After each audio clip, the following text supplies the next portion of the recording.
Welcome to the Krishna Classes Gunda. We are going to start our biology syllabus of NEET 2C. I hope you all are ready for this. I will cover both 11th and 12th NCERT because your NEET exam is totally based on NCERT syllabus. बस इसमें जो chapter sequence, unit sequence होंगे वो according to me होंगे। Means हम आपके NEET biology का पहला जो यूनिट लेंगे दैट इज द साइटोलॉजी, और साइटोलॉजी का फर्स्ट चैप्टर आपका क्या है? Cell, the unit of life. Why I have taken this?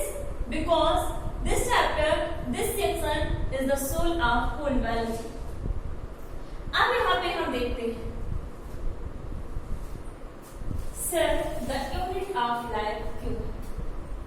When we observe living things and non-living things, we see a common things in both, that they both are grow. वो आपके क्या होते हैं? Grow करते हैं। ये हमें common सी चीज दिखती है। क्यों दिखती है? क्योंकि अगर हम देखें, एक पहाड़ को देखें, एक पर्वत को देखें, लगातार डिपोजिशन ऑफ मटेरियल्स होता रहता है, लगातार डिपोजिशन ऑफ डस्ट होता जा रहा है, और उसको हम बोलते हैं कि ये अपनी शेप एंड साइज में बढ़ गया। सारे लिविंग ग्रोथ करते हैं। फर्क क्या होता है?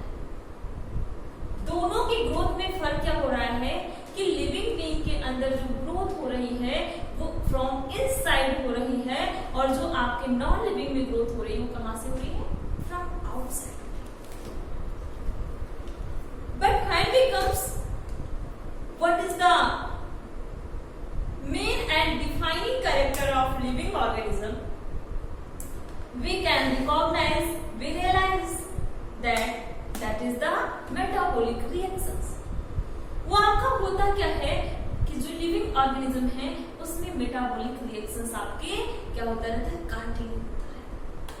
वो मेटाबॉलिक जो रिएक्शंस होता है, जो लाइफ सर्वाइविंग के लिए इंपॉर्टेंट है, वो जिस छोटी सी चैम्बर में होता है। Means you can consider cell is as your room. एक छोटे से जिस चैम्बर में वो एक्टिविटी होती है, मेटाबॉलिक रिएक्शंस होता है, that is known as cell. उसे हम क्या कहते हैं? कोशिका कहते हैं। क्यों कहते हैं? क्योंकि अगर हम ऑब्जर्व करें एक लिविंग ऑर्गेनिज्म की ऑर्गेनाइजेशन के बारे में, तो आपका ये सबसे छोटा यूनिट होता है उस ऑर्गेनाइजेशन का जो इंडिपेंडेंटली क्या कर सकता है? सर्वाइव कर सकता है। इससे कोई भी छोटी यूनिट नहीं होती है। अगर हम सोचें कि सेल के किसी part, as you can say nucleus, अगर हम उसको ले लें तो वो भी अकेले सर्वाइव नहीं कर पाते। अगर आप बात करें कि सेल जितने केमिकल से बनी हुई है, उस केमिकल्स को हम ले लें तब भी सेल सर्वाइव नहीं कर पाएगी। मीन्स कोई भी छोटा से छोटा पार्ट, चाहे वो सेल का भाग ही क्यों ना हो, लेकिन वो अपना इंडिपेंडेंट एग्जिस्टेंस नहीं रख सकता है। That's why we can call that cell is the basic, fundamental, structural and functional unit of the life, of the any living organism. अब हम यहाँ पे थोड़ी सी इसके आपके हिस्ट्री पे आते हैं। क्या था सेल? क्यों सेल इसका नाम पड़ा? तो अगर हम देखें, सबसे पहले हम सेल की स्टडी आपकी बायोलॉजी की जिस ब्रांच में करते हैं that is known as cytology. That is cytology. Cytology means जो आपका साइटो टर्म है, it derived from Greek word kytos, means cell, and logos means study, means cytology terms define study of cell. कोशिका के अध्ययन को हम क्या कहते हैं? कोशिका विज्ञान कहते हैं। But why we call it cell? हमने इसे सेल क्यों कहा? तब हमें ध्यान में क्या आता है कि first of all Robert Hooke in 1665 observed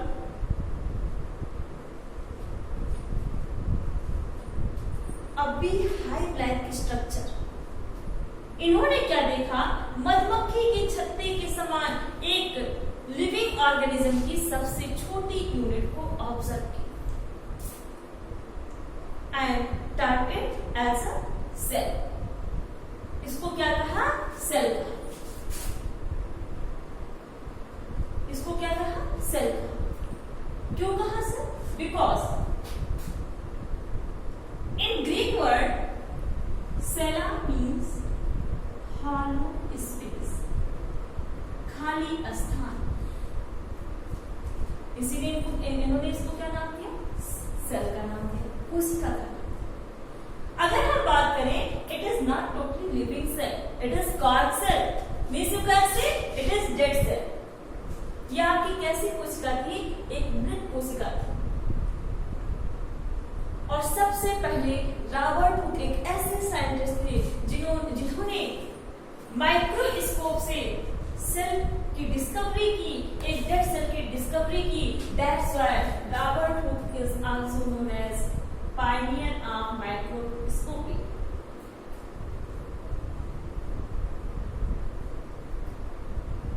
Pioneer of microscopy. He also wrote a book, Micrographia. इन्होंने माइक्रोस्कोपिक जो भी स्टडी की, जिन ऑर्गेनिज्म के बारे में स्टडी की, इसका अपनी बुक में कलेक्शन बनाया, that is known as Micrographia. ये इनकी बुक का नाम। And he is also known as father of scientist, father of science. अगर हम बात करें फादर ऑफ मॉडर्न साइकोलॉजी, तो आपकी एक साइंटिस्ट है that has been asked in the examination, who is the father of modern psychology? Father of modern psychology है आपकी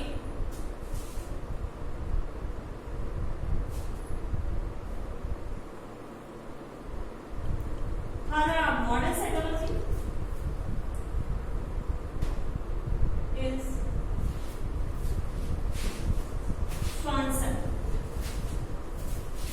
और इनकी एक बुक का नाम है, इनकी एक बुक का नाम है द सेल।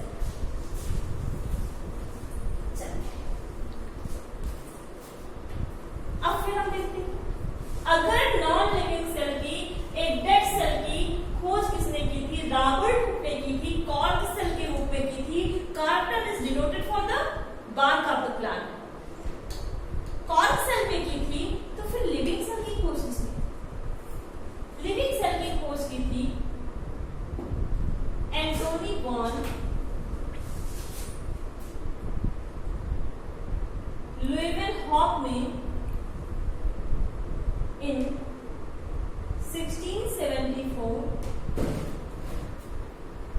इन्होंने क्या किसकी खोज की थी? लिविंग सेल की।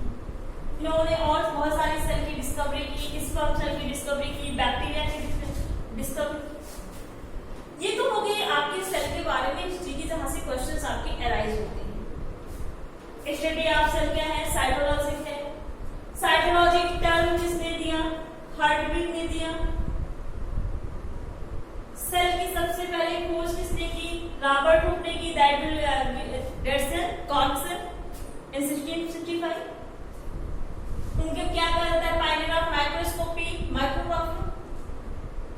पूरे लेक्चर के दौरान बायोलॉजी की आपको बहुत ज्यादा अटेंटिव होने की जरूरत है, because every word, every statement is the question of your exam.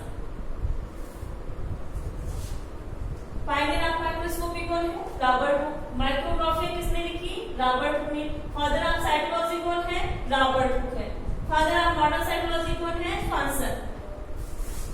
Living cell की डिस्कवरी किसने की? Antonio living. नोट डाउन कर लीजिए।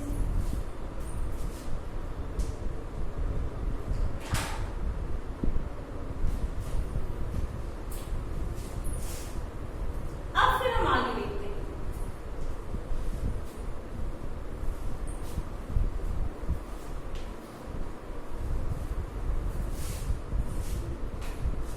आगे देखते हैं तो हमें क्या पता चलता है कि आपकी कोशिका किसी भी लिविंग ऑर्गेनिज्म की स्मॉलेस्ट यूनिट है, स्ट्रक्चरल यूनिट है, फंक्शनल यूनिट है, लेकिन ये जो डिफिनीशन का टर्म है ये आया कहां से? तो सेल को ऑब्जर्व करने के लिए बहुत सारे साइंटिस्ट आए। उसमें आपके दो फेमस साइंटिस्ट आए। एक आपके आए जर्मन बॉटनिस्ट,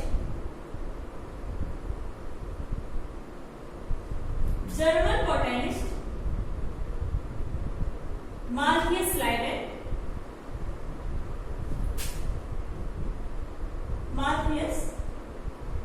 स्लाइडेन, जो एक बॉटनिस्ट थे इन 1838।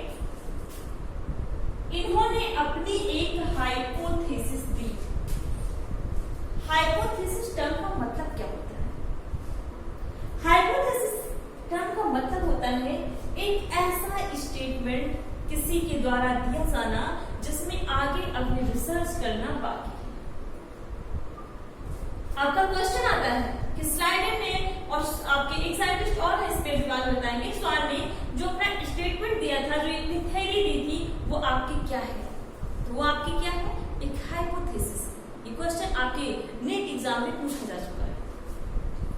तो कौन थे? जर्मन बॉटनिस्ट मार्थियस स्लाइडेन इन 1838।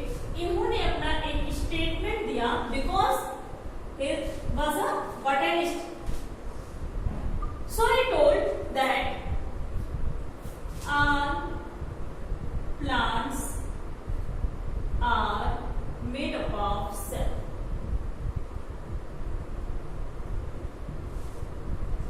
इसके बाद एक साइंटिस्ट है, British zoologist,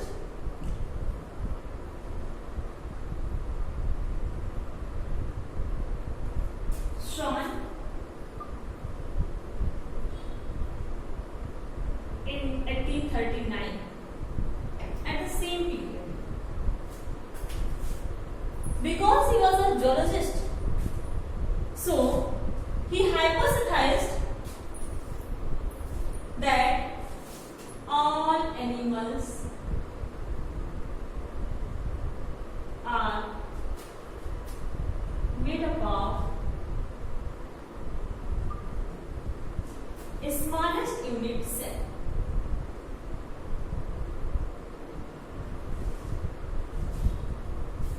And he observed it. इन्होंने इसे देखा, एक मेम्ब्रेन लाइक स्ट्रक्चर में देखा।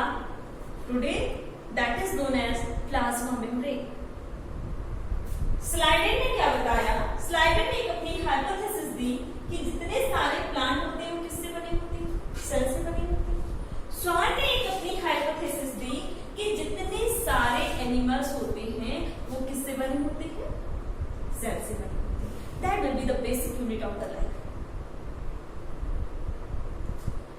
After examining both hypothesis statement, क्या हुआ? इस हाइपोथेटिक स्टेटमेंट को ऑब्जर्व करने के बाद में, क्रिटिकली एग्जामिन करने के बाद में, इन दोनों ने आपस में मिलकर के एक हमें कंक्लूजन दिया। वो कंक्लूजन कुछ ऐसे था: ऑल लिविंग ऑर्गेनिज्म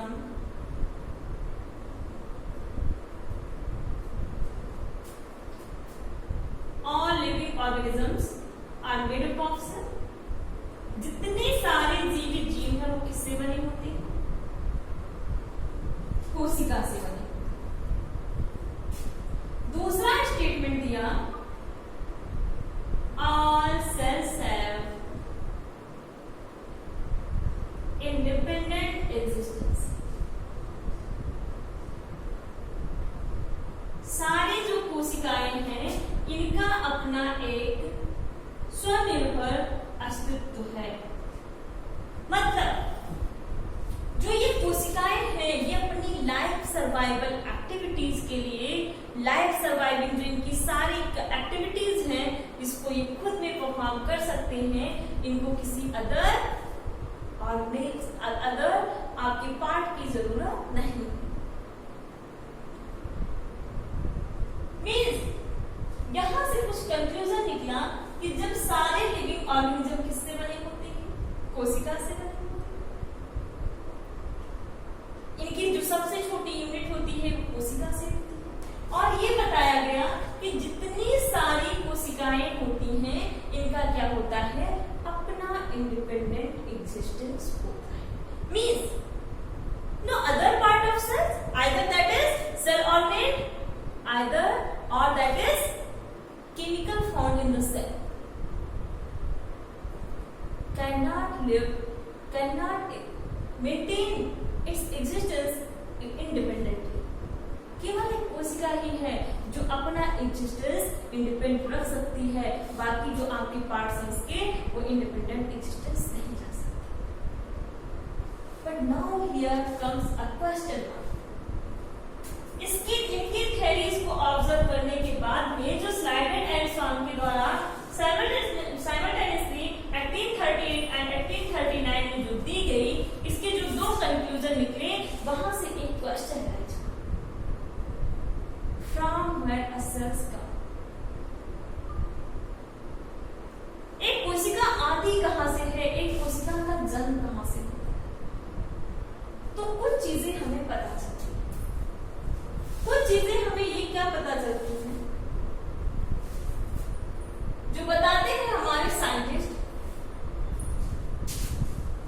कौन? Rudolf Virchow.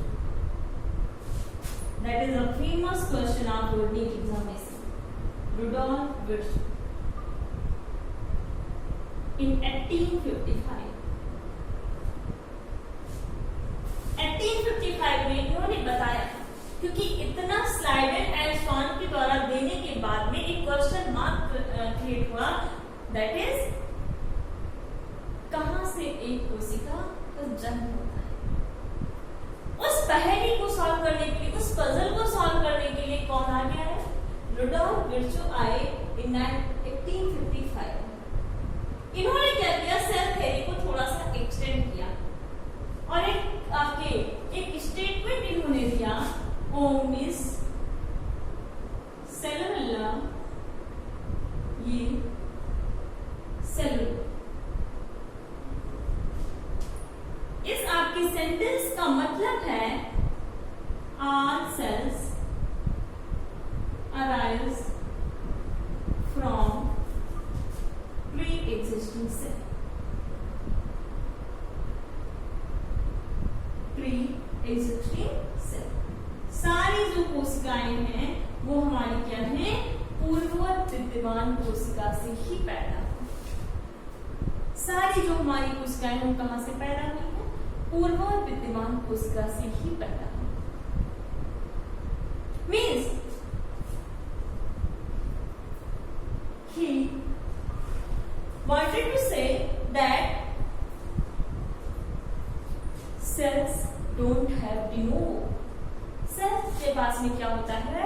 de novo नहीं पाया जाता है। What do you mean by de novo? De novo means कोई भी ऐसा स्मॉलेस्ट पार्ट लिविंग ऑर्गेनिज्म का जो क्या नहीं हो, अपने केमिकल कंपोजिशन से नहीं बनता हो। मतलब अगर सेल्स के अंदर क्या है? कार्बोहाइड्रेट भी है, सेल के अंदर क्या है? प्रोटीन भी है, सेल के अंदर क्या है? न्यूक्लिक एसिड्स भी। क्या इन सबको मिला देने पर अगर हम उनको अगर बना लेते तो हमारी साइंस इतनी डेवलप कर गई होती कि लेबोरेटरी के अंदर हम क्या करते? डालते इन कॉन्स्टिट्यूएंट्स को और एक जीता जागता इंसान खड़ा करते। लेकिन ऐसा नहीं है। क्यों नहीं है?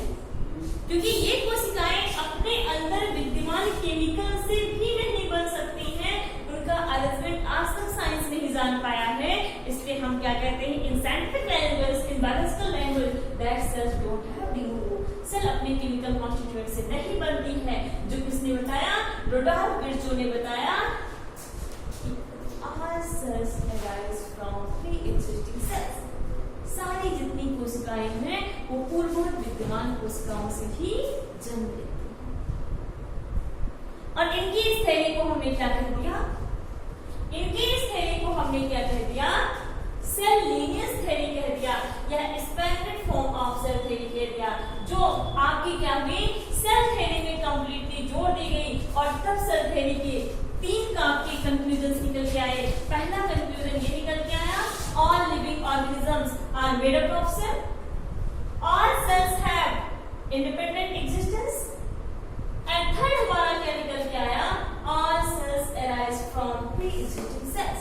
Means you can say that in all living organisms cells have same type of chemical structure. Chemical pool means sum of total chemical, same type of chemical pool, same type of metabolic reactions, either they are catabolic or anabolic reactions. सारी चीजें same type की। After it जब sales के बारे में और discovery होती गई, तो आपके एक साइंटिस्ट आए, रॉबर्ट ब्राउन। कई डिस्कवरी साथ में चल रही थी, इसलिए रुडोल्फ विर्चो से पहले ही उन्होंने अपना काम कर दिया था। रॉबर्ट ब्राउन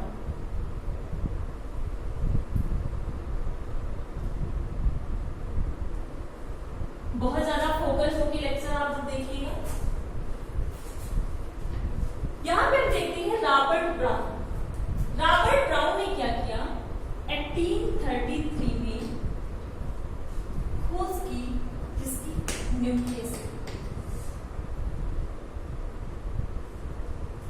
और इन्होंने क्या देखा कि जो न्यूक्लियस है that is the father of the cell. You can say मैंने सेल को कैसे कंसीडर किया है? As a room, as a house, और उस सेल के अंदर जो कंट्रोलर है दैट इज द न्यूक्लियस। वो आपका क्या है? न्यूक्लियस। सारी चीजें जो कंट्रोल हो रही हैं किससे कंट्रोल हो रही हैं? केंद्रक से कंट्रोल हो रही है, न्यूक्लियस से। जब रॉबर्ट ब्राउन सेल के इस कंट्रोलर को देखते हैं, न्यूक्लियस को देखते हैं, वो आश्चर्यचकित रह जाते हैं और वो देखते हैं there is 2 type of nucleus. First is well defined nucleus and second one is not well defined nucleus.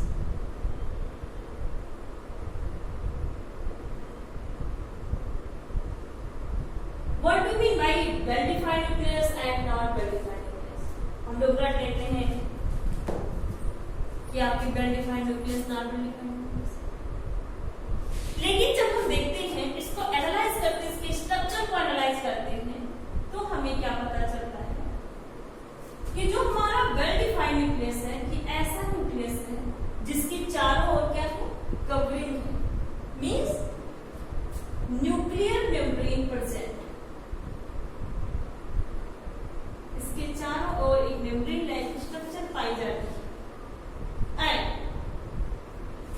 इसका जो जेनेटिक मटेरियल है डीएनए, वो एक प्रोटीन से एसोसिएट होकर के एक आपके फाइबर्स लाइक स्ट्रक्चर बनाता है, जो आपके क्या कहलाते हैं? क्रोमैटिन फाइबर्स कहलाते हैं। वो आपके होता है means DNA is associated with protein. But when we talk about not well defined nucleus, we find that there is no nuclear membrane around the nucleus. Nuclear membrane आपके नहीं पता, and DNA is not associated with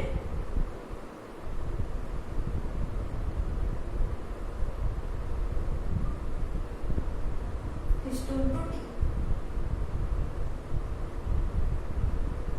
Means यहाँ पे आप क्या कह सकते हैं कि जो आपका ये न्यूक्लियस होता है नॉट वेल डिफाइंड न्यूक्लियस होता है, ये आपके क्या होता है नेक्ड डीएनए की तरह से होता है, कपड़े ही नहीं होते इसके ऊपर। आपका रॉबर्ट ब्राउन ने क्या बताया कि जो वेल डिफाइंड न्यूक्लियस है that will be true nucleus. Why it is true nucleus? Because it is a modern nucleus, it has dresses that is nuclear membrane, और इसके पास ऐसा कुछ नहीं। मीन्स ये आपका क्या है आदि मानव की तरह है जिनके पास कपड़े ही नहीं होते थे। मीन्स आपका आदि मानव कैसा है? आदि मतलब primitive. Means this type of nucleus is also called as primitive nucleus. ये न्यूक्लियस आपका कैसे हो गया? Primitive nucleus. Primitive means ancient type of nucleus, आदि टाइप ऑफ न्यूक्लियस, आदि केंद्र, प्राचीन टाइप का केंद्र। और यहां पे हम क्या देखते हैं?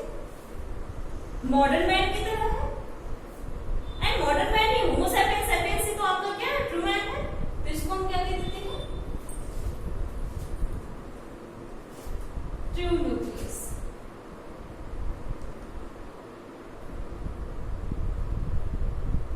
क्या कहते हैं ट्रू न्यूक्लियस। आपके रॉबर्ट ब्राउन ने क्या कहा?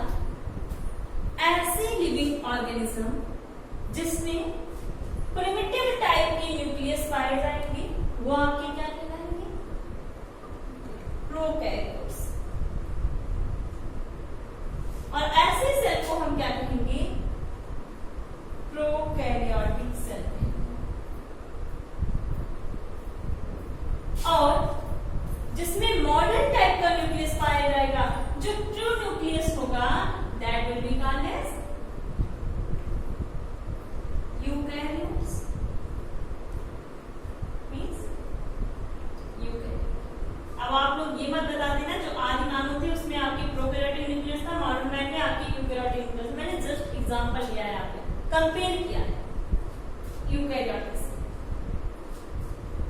मींस आपके न्यूक्लियस के बेसिस पे कितने टाइप की कोशिकाएं होंगी? 2 टाइप की कोशिकाएं। पहली कोशिका क्या होगी? प्रोकैरियोटिक सेल्स होगी, और जो प्रोकैरियोटिक सेल्स से ऑर्गेनिज्म होते बने होते हैं उनको हम क्या कहते हैं? प्रोकैरियोट्स। प्रो डिफाइंड प्रिमिटिव आदि, and karyotes is arise from karyon. Karyon means nucleus, means that type of organism which has primitive nucleus. वो आपके क्या कहलाएंगे? प्रोकैरियोट्स। जिसमें आपके क्या है? ट्रू न्यूक्लियस है। You define true, karyon defined nucleus. जिसमें आपके ट्रू न्यूक्लियस है वो आपके क्या होंगे? यूकैरियोट्स। नेक्स्ट लेक्चर में हम देखेंगे कि आपके